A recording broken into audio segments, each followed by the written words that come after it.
Hello, this is Dr. Gary Namey at the Workplace Bullying Institute. I'm its director. Welcome to the world of a former bullied individual named Clara. Now, Clara will tell you about her lived experience in her own words. When I sense a teachable moment for listeners, I jump in. But the true value of this Targets as Teachers project at WBI is for website visitors who are unsure about what's happening to them to get clarification and validation from someone who has walked in your shoes and for whom the bullying has stopped. And now, Clara. Thank you for this opportunity to share a few thoughts about teachers as targets of health-harming mistreatment in their schools. I think most teachers know that they are fighting a war for our children.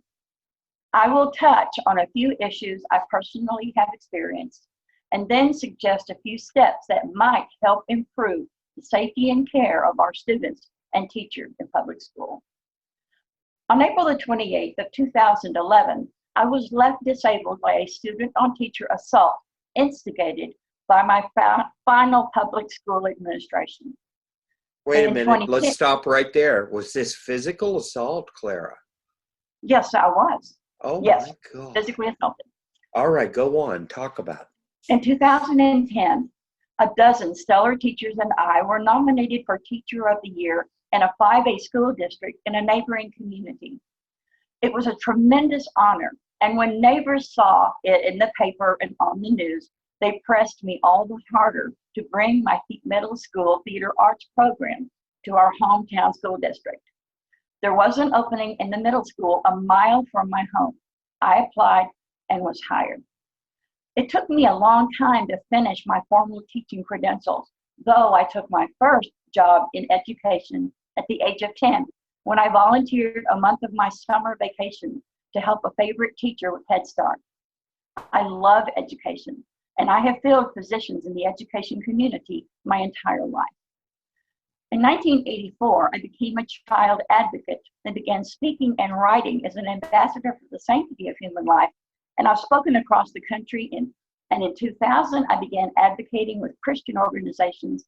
And then a strong Christian neuroscientist friend and I submitted testimony to the Texas House of Representatives subcommittee, where 3 of our 4 recommendations were published by the committee.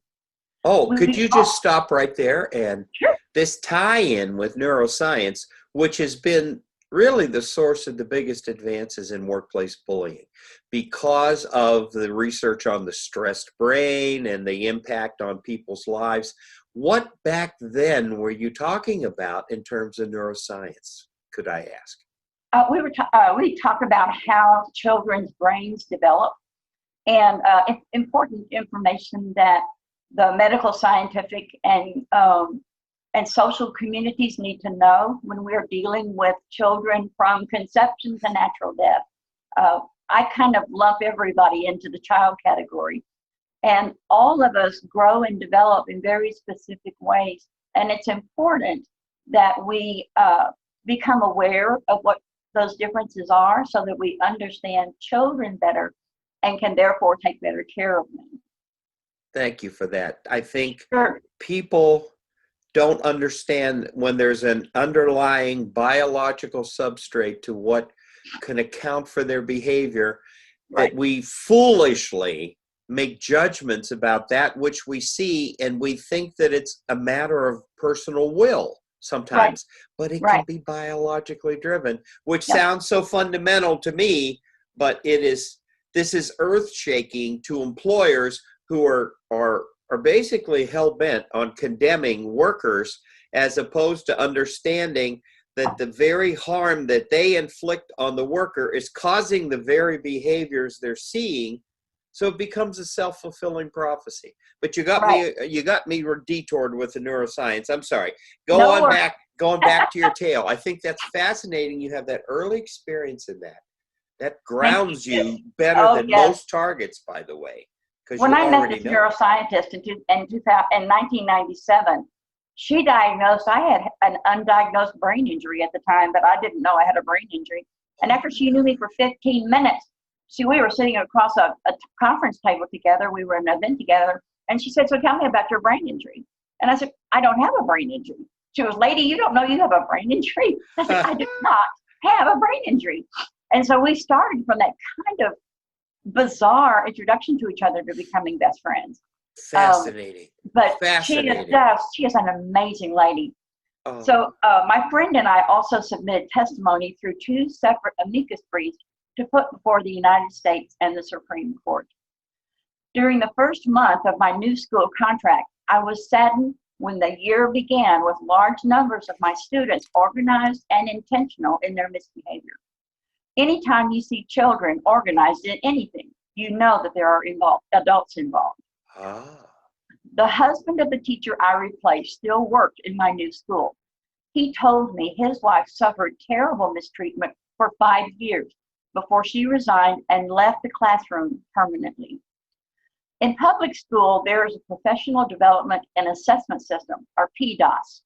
Future administrators look at these assessments and comments when considering hiring new teachers. In my 16 years of teaching public school, I had never scored below expectation, let alone unsatisfactorily. Generally, PDAS walkthroughs are a couple of times in the fall, a couple of times in the spring, and one 45-minute observation a year. Administrators began walking through my classroom within the first few weeks of school. I often found them stalking outside the classroom. A number of times they called me out in public areas where students gathered and even in front of my classes. I was called to the office repeatedly with poor evaluation after poor evaluation. Early in the process, I asked them to comment on what I did well, or at least considered proficient. Clara, let's stop there. Who Sure. are the they? Are we talking about the building administrators, principals, or superintendent? Principals and assistant. Well, actually, it was principals, assistant principals, and other fine arts, the director of the fine arts. Oh my God. That came from district then? Came from district off? Okay. Yeah, this was a district problem. Okay, good to know. Go ahead. Okay. It is my understanding that strong communications balances its comments. This was not the tactic of the school district. By Christmas, I had lost count of the assessments against me, and I had 4 unsatisfactory marks on my permanent record. One semester? Oh, yeah. Before Christmas? By Christmas. The entire thing was dreadful for my students. My 20 by 20 portable classroom was 75 yards from the main building. Some classes had as many as 32 students, and a large number of my students were identified by special education and for behavior management concerns. Consistently, when students returned from off-campus suspension from the alternative school, they were enrolled in my classes. There were no other adults nearby, and the students clearly understood and understandably exploited that misbehavior would not result in consequences. For them. I had Yes. 172 students in my combined classes. The only option for safety for them was to radically alter away from desk activities. This is a theater arts class. For me, the worst part of this was this administration was clearly weaponizing these children. I contacted my former district and they said they would love for me to come back the following year. I submitted my resignation the day after Christmas break and put my head down to keep my kids safe while teaching them as much theater arts as possible. Now, Clara, did you agree then to finish the school year, though? You resigned but finish the school year? In teaching, if you want a principal to hire you again, you finish your contract. Okay, all right. So my students and I made it till April the 28th. The assault resulted in the tearing of the hard ring of cartilage that holds the hip joint together called the labrum. A tear in the labrum generally happens among hockey players and during other aggressive, dangerous athletics or very serious accidents. I also suffered blunt force trauma to my bilateral mastectomy field. I've had 2 major surgeries to repair the hip and to remove most of the tissue from the right side of my chest and replace it with muscle from my back.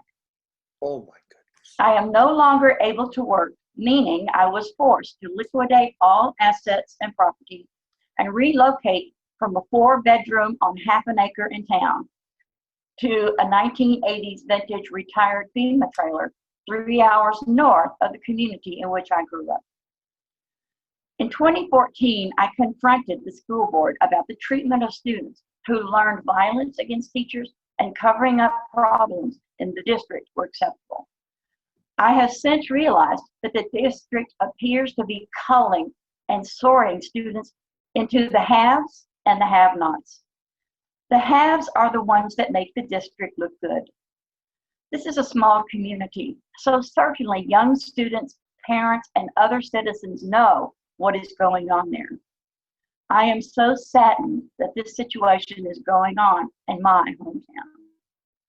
In 2017, and to follow it up, then, if they are deemed the have-nots, these are the ones who were thrown into your class. These are the ones who are deemed special needs or something. And then, to what end? What was the goal? What would be in it for the district to have this cruel sorting mechanism? What do you think? I think that this community, and I grew up in this community. I was on the committee that wrote the grants to refurbish our courthouse, and I was the chair for refurbishing a theater in the town. And I was very active. You know, I was 53 years old. And so I had been visibly active in this community my entire life. And there was a tendency in the leadership that this town was an affluent historical town, and are you familiar with the movie The Stepford Wives? Yes. Okay. Well, we were in the Stepford community. Oh, and that over the years, it got to, if you're a have, then you step in line with that. It's a invisible, odorless, unspoken, drug. Yeah, but agreed upon manner. Yeah, right. Yeah. And so in 2017, a CBS reporter was doing a program on violence in schools and came to my home with a camera person and interviewed me for over an hour. How did they find you? I post things on the online. Oh, okay. About I have a picture that's blurred out. You can't really see the large scar down my back and the patch that was on my chest when I had to have this major surgery to repair the damage that was done to my chest. And on the poster, it says, if you think health-harming mistreatment or bullying is simply psychological, think again. Now, Clara, this is really important for targets. Now, my beef is with social media, primarily Facebook, because of all the bad that can be done to people and everything else. But yours is a perfect illustration of the positive use of such storytelling so as to gather and sometimes attract media attention. Targets always want media attention to their tale, convinced of its uniqueness. But the point is, the media are asleep. In this case, I'm glad they saw that you clubbed them over the head with dramatic picture, and that is undeniable. Wonderful. However, the interview never saw the light of day. Well, they filmed us for an entire Dateline show. Took a year to film it. Followed us around the country, and it didn't either. So that's how TV is.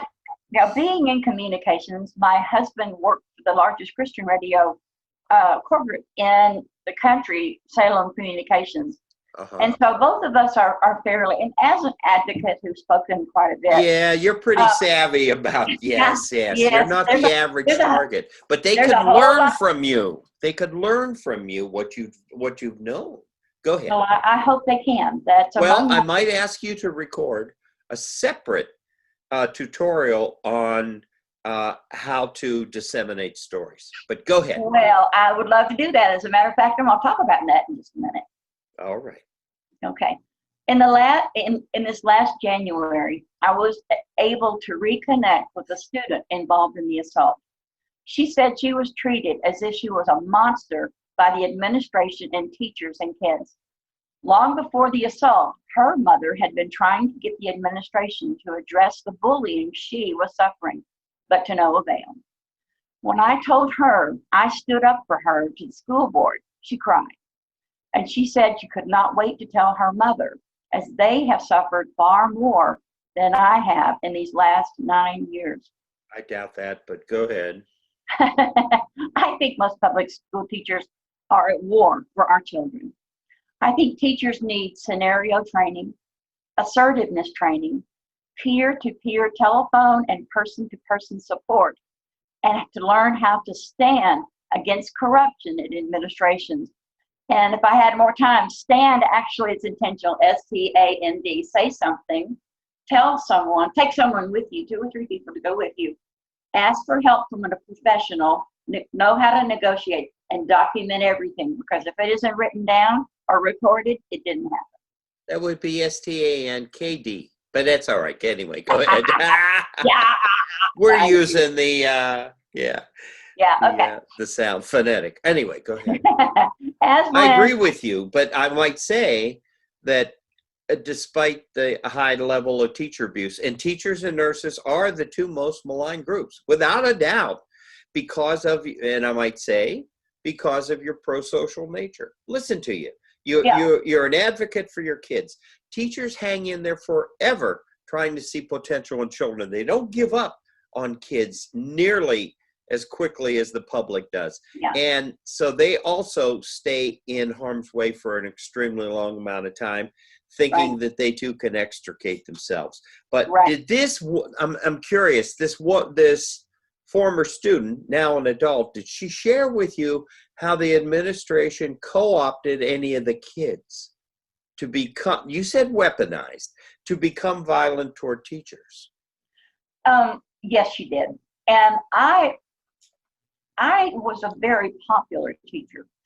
And so when this happened, I bet you were. That's why the administration couldn't stand you, by the way. But go ahead. Well, yeah. But this is working in the Sanctity of Human Life Committee. I am deeply impressed that there are many people who just don't know how to think about these things in helpful ways. And I think in some ways, the kind of targeting that school administration faces, I think it creates monsters. I think it creates, the administrators get burned out and they become indoctrinated just like everybody else. But the kind of pressures they face are big. There are big dogs after them. And so after a while, it just breaks you down. And I think that that's what's happened. When I started out, when I was in college, I wrote papers about how I thought corporate educations and large public school education systems were not only going to slow children from learning, I thought it was going to stop children from learning. Because we are not corporate beings. We are interrelationship, family, community beings. That's right. And so that's kind of a whole different rabbit trail. But it humanizes education, whereas we have definitely corporatized education. Yeah. You're right. That's when I began my work as a child advocate. I think we need to choose our words very carefully and intentionally as we move against tyranny in our public schools. While I am only able to work lying flat on my back with a computer on a padded desk resting on my chest, I am able to visit people online, on video, on the phone, and for very short periods, person to person, like you and I are doing. I'm keeping busy writing, making music, writing short educational inspiration and story videos, and I create graphics. I publish online and in a women's Bible study. And from time to time, I do get an opportunity to teach short programs at different places. I am diagnosed with complex PTSD, chronic pain, and a severely compromised immune system after a prolonged systemic difficulty with the workers' compensation industry, who shields school districts from accountability for their wrongdoing. I am also learning about the disability community and socialized medicine since my injury. They are both nightmarish to navigate, and only Christian faith and the support of my Christian friends and family keep me going. Of course, my dear husband has carried the lion's share of the water through this situation, since I am unable to help him with most of the housework. I am thankful we are now in a nice retirement apartment. It is tiny, but it is safe. And after 7 years in North Texas, my husband and I are building a life for ourselves up here. I will never stop advocating for children. I will never stop pressing those who will listen to truly consider the eternal consequences of causing children to fail. It is written, it would be better for someone to have a Volkswagen tied around their necks and thrown into the sea than to hurt the child. I pray adults who have fallen into harming children awaken to the real consequences sooner than later. God is who he says he is, and he does what he says he will do. And he is crystal clear that there is only one way to avoid a position in what I like to call the hot place downstairs. Nobody wants that. I want my students to know I will take up for them. I will try my best to keep them safe. I will shine the light of day under the bus, under the bed, inside the closets, and on the slimy undercarriage of corruption. God will not suffer evil against children, and it's worth remembering. To him, we are all children. And when he adopts us into his kingdom, he is very protective of us. God always does what he says he will do. The easy, the hard, the saving, and the damning. This should terrify all of us, that we should always want to speak the truth in love and learn how to stand, S-T-A-N-D, strong, where he plants our feet. The Lord is my comfort and courage, and I will do my best to fail him less and follow him more as long as I draw breath. Gary, I really do appreciate this opportunity to share my thoughts on teachers as targets of health harming mistreatment in schools, and offering a few suggestions of things that might help improve this situation and to help everyone be safer and more successful. Thank you again for hearing me. A couple thoughts. It goes without saying that your faith has kept you sane. Yep. Correct? Correct. I don't know for how many people that becomes an important it's Christian faith specifically, not just faith. So I just wanted to say that. And that's not everyone's choice, but faith in something. Faith that there's more than your own personal story. Faith that these events fit into a larger picture, which then, of course, it just amplified your advocacy. And that advocacy has, for more than you and just a couple targets, for many targets, has been the transformation of their lives from complete devastation to hope. Hope, purpose, and commitment. Yeah? I can't tell you the number of times. It's been 9 years. And so, when I first started publicly talking about what was going on, oh, my soul, I was, a wreck. A wreck. Yeah, I did not. I did not stop having the what I call the mean school dreams.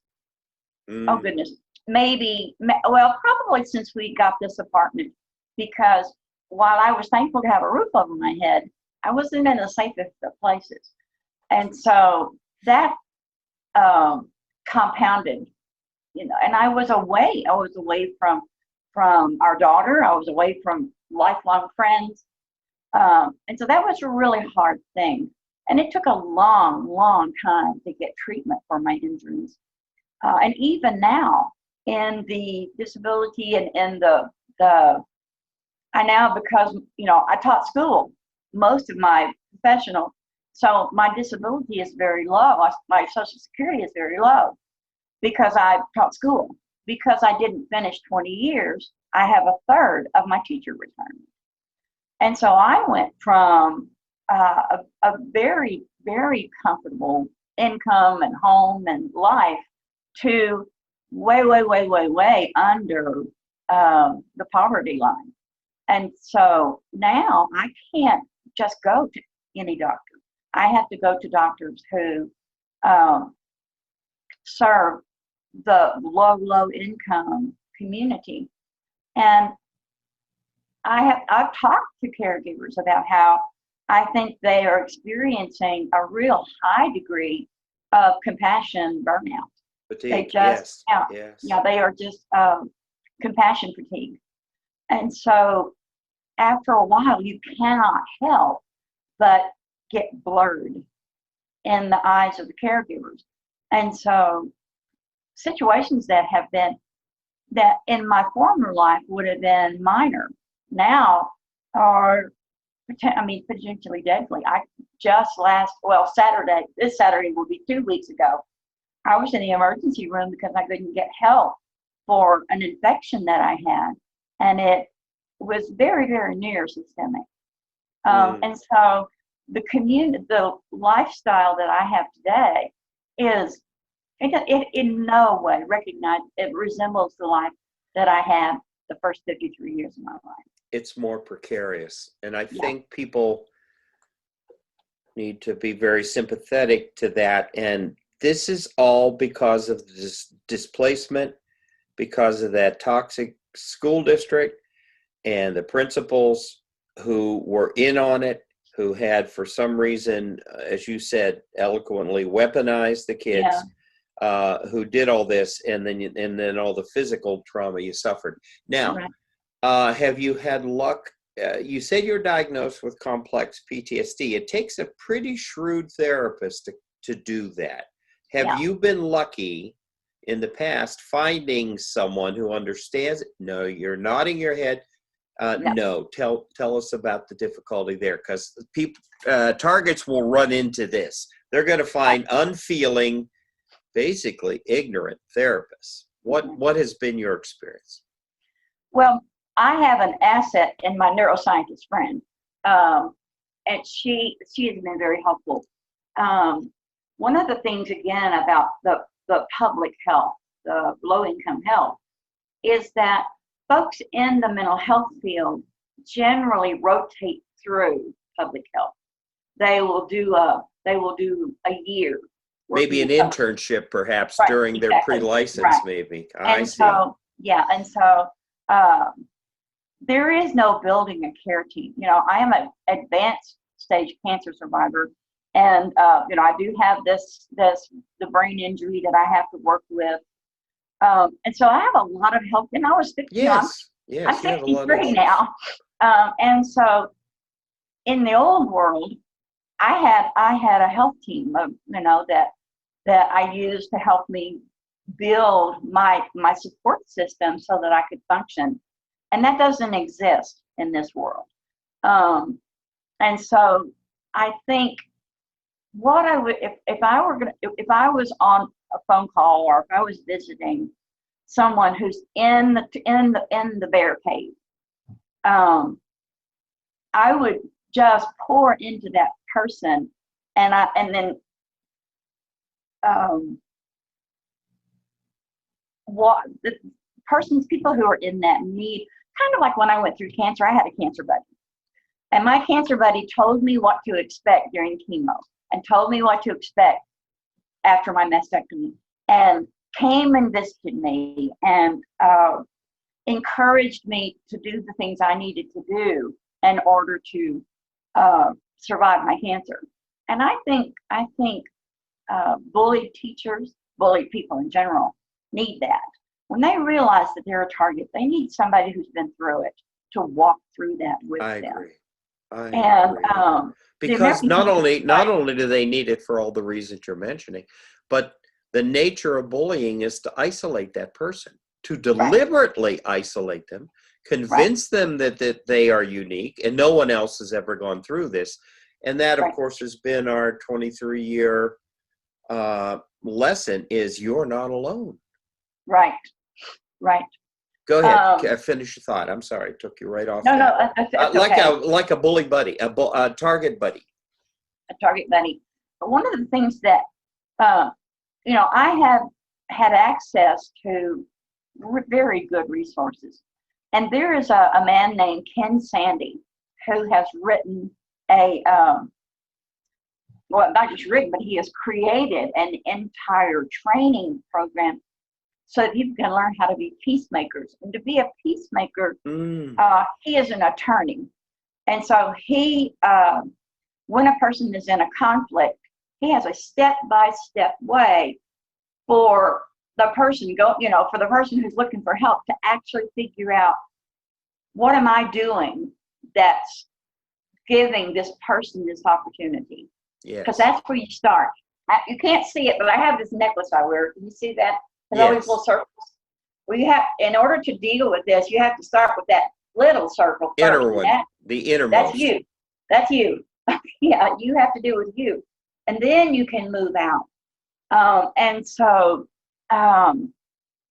it is hard when you are already beat down. The first thing you want to do is to get safe and stay safe. And sometimes that safety can be, the Peacemaker organization actually has people who train to help people work out big conflicts in their lives. And that, while I did not use a peacemaker because I was studying the peacemaking materials in order to be a conciliator myself, but I used that and I followed that. There are steps toward dealing with conflict, and it starts with yourself. And one of the things that I learned, and I really kind of already knew this, but I hadn't put my feet down on it, is, we are we're a lot of parts. And we have, inside of us, we have this inner voice. And that in my opinion, in my case, my inner voice is about the equivalent of an 8-year-old child. She's bright, she's beautiful, she's talented, and she has got a smart mouth, and she throws temper tantrums, and she gets so upset that she crawls under the bed and won't come out. And that's kind of that part of me in the middle. And so I had to learn how to step out of me and look at the situation. And and that helps me because I'm a teacher. And so dealing with, and so I am a teacher to me. And so that when that child part of me, that younger version of myself is in trouble, then the part of me that has learned and spent my life trying to become, an actualized adult, takes over and says, look, there is a place and a time for grieving. There's a place and a time for blowing off steam. There's a place and a time for resting and getting back to center. And it's not in public. It's not to strangers. These are places where you don't do that. You do that with friends. You do that with people who have been through it and are already out of it. And so helping you isn't going to cause them to relive their own trauma. Exactly.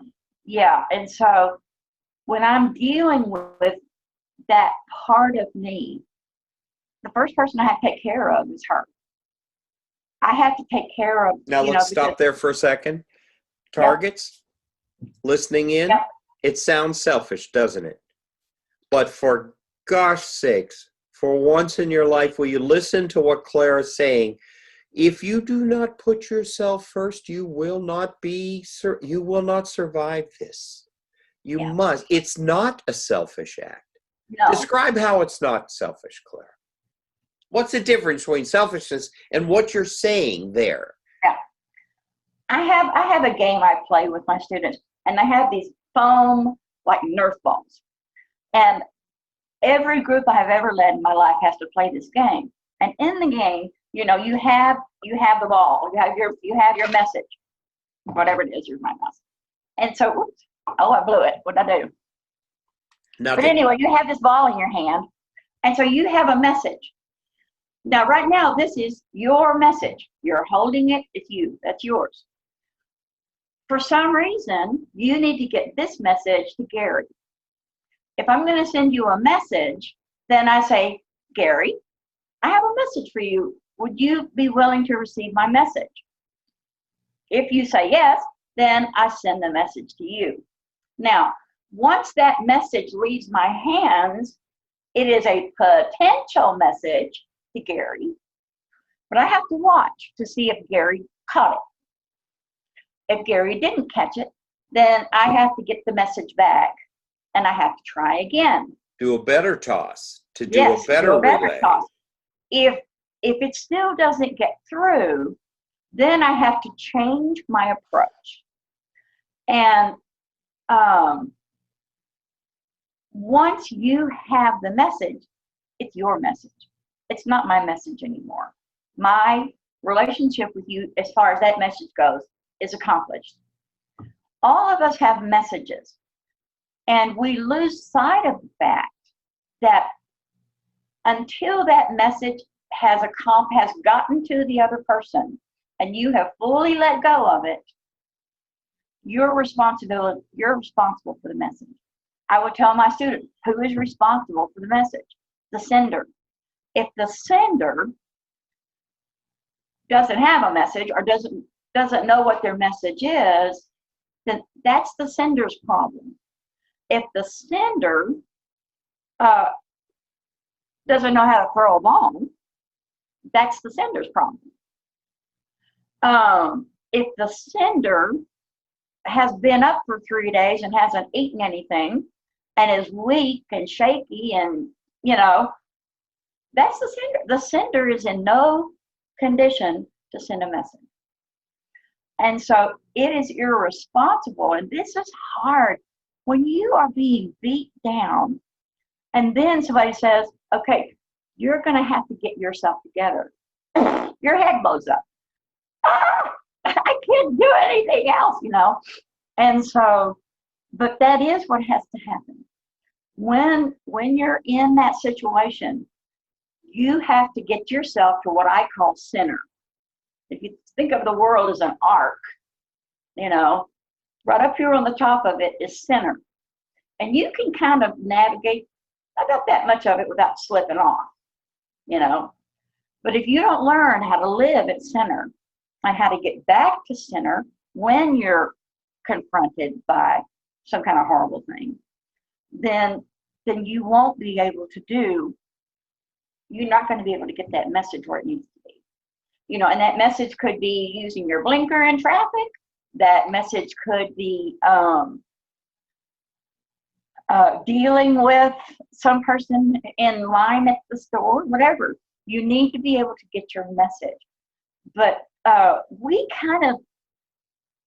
grew up with this thing that says if you can't say something nice, don't say anything at all. And that's not responsible. That's not real. You know, if somebody I love is about to run out in traffic because they're playing with their phone, you know, it's not nice for me to grab the phone out of their hand and say, you are about to get hit by a car. That's not responsible. But especially in the serving world, nurses, teachers, subordinates, we think that we're supposed to be nice. And we are. But sometimes it's nice to change your approach. And I had this conversation all of those times that I got called into the office. You know, I was like, I can see that we are not communicating well. And my part of that is my fault. Can you help me know how I can better communicate with you that you have set unrealistic expectations for this position and for these kids and for this district. And of course, I knew as I was walking down the hall, getting ready to go into that office and have yet another confrontation, that their heads were going to blow up when I said that to them. But that's not my responsibility. My responsibility is to tell them what I think, to do it in a way that I'm going to be glad I did in 20 years from now, and to know that if I am in an intractable situation, we're just not going to get along well. That's right. You know, I'm not going to change my mind. I'm not going to sacrifice my students. I'm certainly not going to sacrifice that 8-year-old between my ears. I'm not going to be ugly. I'm not going to become abusive. When I feel those, you know, oh my soul, I desperately wanted to throw some of those people over the building, you know. And when you have that much adrenaline going, you're perfectly capable of doing it. But would that get my message through? No. Not only would I be in the bear cage with this horrible situation going on, but now I've made more trouble rather than, at the very least, holding the trouble at bay. And we spend our whole lives learning how to play well on the playground and how to walk on the right side of the hall and all of those things that make things nice. But, you know, that arc we talked about, every one of us has a tendency to one side of that arc or the other. On this side of the arc, is what you call peace faking. You fake it. You just make nice. You're just gonna be nice, and so you freeze or flee over here on this side. On this side, you break peace. You fight. You argue. You swear. You throw things. You live. You know. You become an aggressor with your aggressor. But we know that's not going to work. In order to teach a classroom full of kids, you have to know how to keep yourself one way, but you have to work on bringing out with those kids what you're doing. And so that means that you're going to use an entirely different set of mental skills to do something that you are passionate about, which is teaching. We're not teaching administrators. We're not providing health care for administrators. We're not doing what we love to do. We are fighting a war, a real war, with real blood and with real tears and real sweat. But as a habit, we're not war-like people. No. We don't want to be at war. No. We don't want to do that. And not only do we not want it, we are repelled by it. Well, you don't want it visited upon you either. No. So not only you're not perpetrators, but we need to wind this up. I could listen to you all day. Your wisdom is infinite. You clearly have your calling, and your passion is never ending.